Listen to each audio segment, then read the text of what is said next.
Hi guys! Welcome to the second episode of My Studymate. Once again, I'm Mr. Mar Sta Maria from Governor Luis A. Ferrer Jr. East National High School. I will be discussing to you the different types of fractions. So, sit back, relax, and enjoy learning. Let us first determine the learning objectives. At the end of the lesson, you are expected to, number 1, differentiate the types of fractions. Number 2, convert improper fractions to mixed fractions and vice versa. And number 3, appreciate the types of fractions in solving the real-life problems. Let's begin. So there are 3 types of fractions.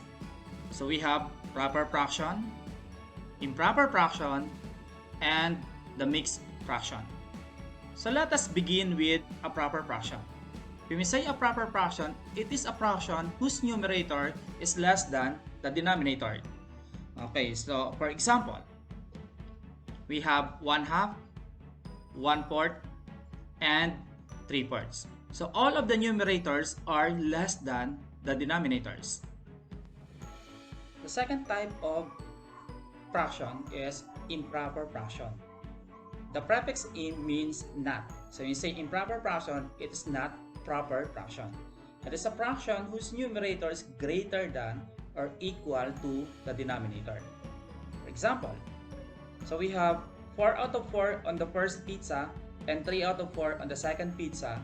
So that's why we have 7 out of 4 or 7/4. So 7 is greater than 4, so it is an improper fraction.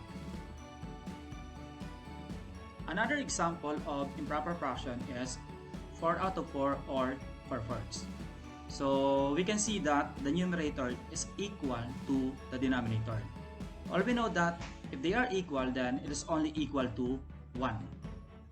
Next, the third type is a mixed fraction.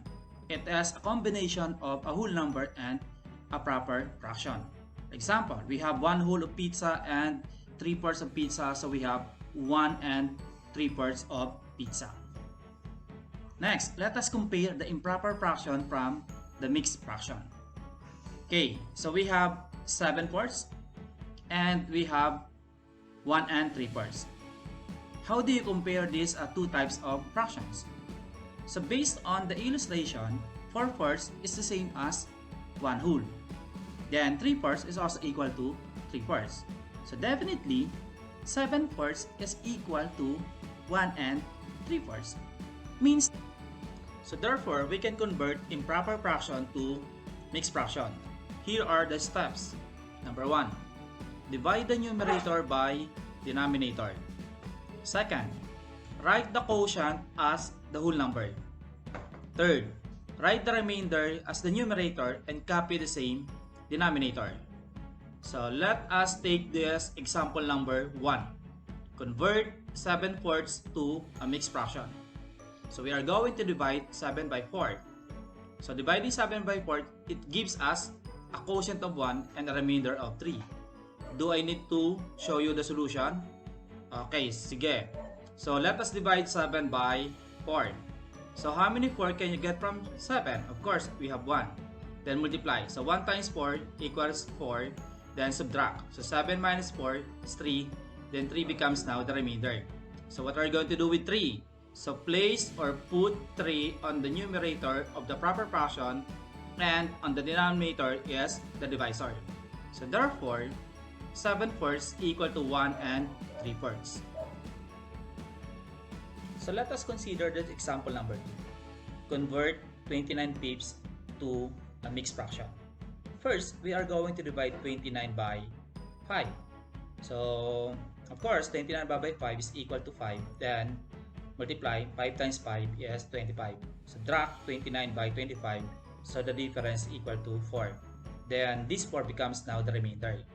So, what are we going to do with the remainder? So, you're going to put it on the numerator of the proper fraction, and 5 becomes the denominator of the proper fraction. So, therefore, 29/5 is equal to 5 and 4/5. Next, example number 3. Convert 113/6 to a mixed fraction. So divide 113 by 6. So first, we should begin with 11 because if we're going to begin with 1, so we cannot divide 1 by 6. So we are going to start with 11. So 11 divided by 6 equal to 1.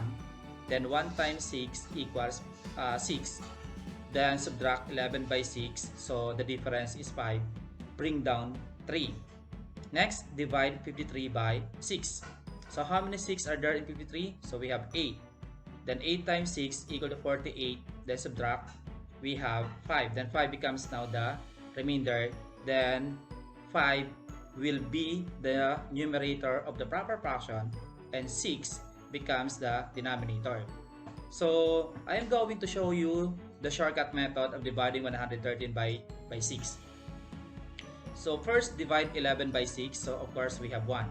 Then 1 times 6, 6, and subtract mentally 6 from 11. So 11 minus 6 equal to 5. So we are going to write 5 in between of 1 and 3. So the next dividend becomes now 53. So 53 divided by 6 equal to 8. Then 8 times 6 is 48. Then if we're going to subtract 48 from 53, the remainder becomes 5 over the denominator is equal to 6. So therefore, 113.6 equal to 18 and 5 over 6. We can also convert mixed fraction to improper fraction. So the steps are, number 1, multiply the denominator by the whole number. Number 2, add the product by the numerator. And number 3, write it as the numerator and copy the same denominator. For example, number 1, convert 3 and 7/8 to an improper fraction. So multiply 8 by 3. So the product is equal to 24. Then this 24 is added to the numerator, which is 7. So 24 plus 7 is equal to 31. So 31, write it on the numerator and copy 8. So therefore, 3 and 7/8 is equal to 31 eighths or 31 over 8. Okay, example number 2. So let us convert 13 and 3/4 to a mixed fraction. So we are going to multiply 4 times 13. The product is 52. So 4 times 13 can be multiplied mentally. So what is the value of 1 in 13? Of course, the value is 10. So multiply 4 by 10. So 4 times 10 is 40 and multiply 4 by 3, which is 12. Then add 40 and 12 mentally. So the product is 52. Diba ang dali lang? Next, 52 plus 3 is equal to 55. So this 55 now becomes the numerator and the denominator is the same as the denominator on 3/4. So therefore, 13 and 3/4 equal to 55/4. Next, last example number 3. So let us convert 22 and 3/7 to a mixed fraction. So we are going to multiply 22 by 7 vertically since it is a little bit harder than example number 2. Okay, I repeat, a little bit harder, ibig sabihin konti lang. So multiply 7 by 22. So first, we are going to multiply 7 by the rightmost 2. So the product is 14 pero write only 4 then carry 1. Then again, multiply 7 by the leftmost 2 or the next 2, which is 14 again, but you should add 1, so we have 15. So the product is 154. But 22 by 7 can be multiplied mentally. So the value of the leftmost 2 is 20.